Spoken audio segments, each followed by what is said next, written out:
Hello viewers, আসসালামু আলাইকুম। কি খবর সবার? আজকে আপনাদের সামনে হাজির হয়েছি একটি বিষয় নিয়ে, এবং এই বিষয়টি নিয়ে অনেকেই আমার কাছে প্রশ্ন করেছেন এবং অনেকেই জানতে চেয়েছেন যে ওরাল সেক্স কি, বা ওরাল সেক্স আসলেই নিরাপদ কিনা, কিংবা ওরাল সেক্স কিভাবে করা যায়, বা এটা করলে আসলে কোনো ক্ষতি আছে কিনা, বা এটা করলে কোনো ঝুঁকি হবে কিনা, বিভিন্ন বিষয় নিয়ে ওরাল সেক্স সম্পর্কে অনেকেই জানতে চেয়েছেন, এবং সেই সম্পর্কে আসলে ছোট্ট একটা ধারণা দেওয়ার চেষ্টা করব।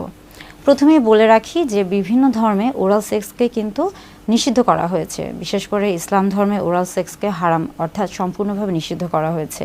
কিন্তু আমি যেহেতু একজন চিকিৎসক এবং একজন ক্লিনিক্যাল সোশ্যাল ওয়ার্কার, তাই আমার মনে হয়েছে যে যেহেতু অনেকেই আমার কাছে এই বিষয়টি সম্পর্কে জানতে চেয়েছে, তাই তাদের জানার যে বিষয়টি রয়েছে সেই বিষয়টি সম্পর্কে কিছুটা ধারণা দেওয়ার আমার পক্ষে উচিত। ওরাল সেক্স আসলে কি?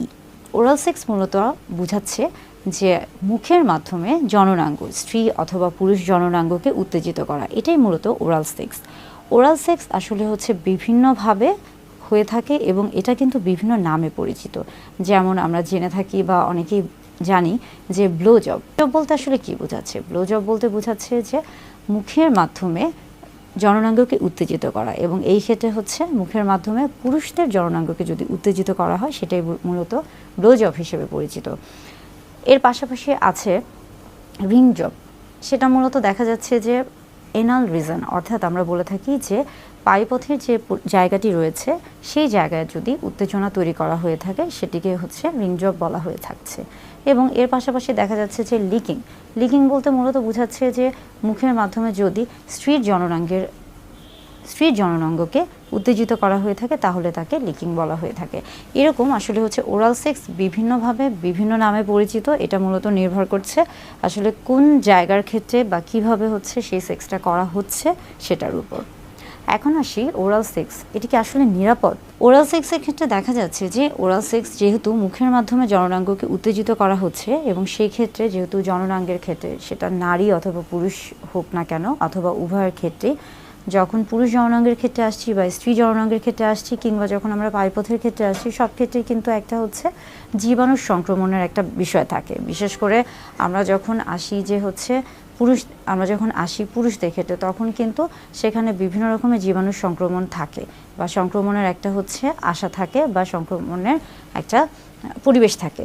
তাই অবশ্যই যখন ব্লো জব করতে চাবেন, বা ব্লো জব যদি কেউ করতে থাকে বা করেন, বা কারো করার ইচ্ছা বা অভ্যাস থেকে থাকে, অবশ্যই কিন্তু ব্লো জবের আগে বা ওরাল সেক্সের আগে সেই ক্ষেত্রে কিন্তু অবশ্যই তাকে আমরা বলে থাকি প্রোটেকশন, অর্থাৎ অবশ্যই একটা ব্যবস্থা গ্রহণ করতে হবে, এবং সেটা অবশ্যই সেক্সুয়ালি ট্রান্সমিটেড ইনফেকশন থাকে, সে যেন নিজেকে নিরাপদে রাখতে পারে, সেজন্য অবশ্যই তাকে কন্ডোম ব্যবহার করতে হবে। আমরা বলে থাকি যে এই ক্ষেত্রে কন্ডোম ছাড়াও ডেন্টাল ড্যাম ব্যবহার করা যায়, তবে কন্ডোমটা মূলত অনেক বেশি পরিচিত, তাই সবার ক্ষেত্রে কন্ডোমটা ব্যবহার করা অনেক বেশি সহজ হয়ে থাকে।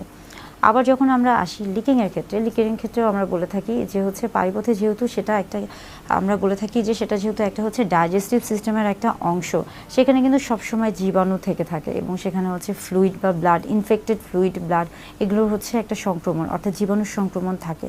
তাই সেখানে যদি কেউ সেই দিকে যদি কেউ সেক্স করতে চায়, বা কারো যদি রিং জবের অভ্যাস থেকে থাকে, সেই ক্ষেত্রে কিন্তু অবশ্যই তাকে প্রোটেকশন নিতে হবে, অবশ্যই কন্ডোম ব্যবহার করতে হবে, এবং এই ক্ষেত্রে এই ধরনের ওরাল সেক্সের ক্ষেত্রে বিশেষ কিছু নিয়ম তাকে অবলম্বন করতে হবে, তা না হলে স্বামী এবং স্ত্রী উভয়ের ক্ষেত্রে বিশেষ কিছু সমস্যা হতে পারে।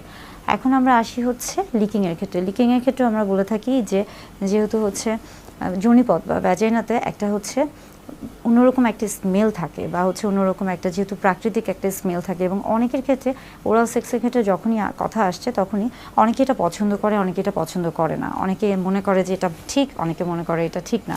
এটা আসলে নির্ভর করছে সম্পূর্ণ আপনার ব্যক্তিগত বিষয়ের উপর। আপনি কিভাবে আপনার যৌন জীবনকে উপভোগ করবেন, বা কিভাবে আপনি স্বাচ্ছন্দ্য বোধ করবেন, এটা সম্পূর্ণ আপনার ব্যক্তিগত ব্যাপার। তবে ওরাল সেক্স করলে যে ধরনের ক্ষতিগুলো হতে পারে, অর্থাৎ এই যে যৌনবাহিত রোগগুলো রয়েছে, এবং এই যৌনবাহিত রোগগুলো থেকে নিজেকে প্রতিরোধ করতে হলে অবশ্যই কিন্তু প্রোটেকশন নিতে হবে, অর্থাৎ কন্ডোম ব্যবহার করতে হবে, অথবা ডেন্টাল ড্যাম ব্যবহার করতে হবে।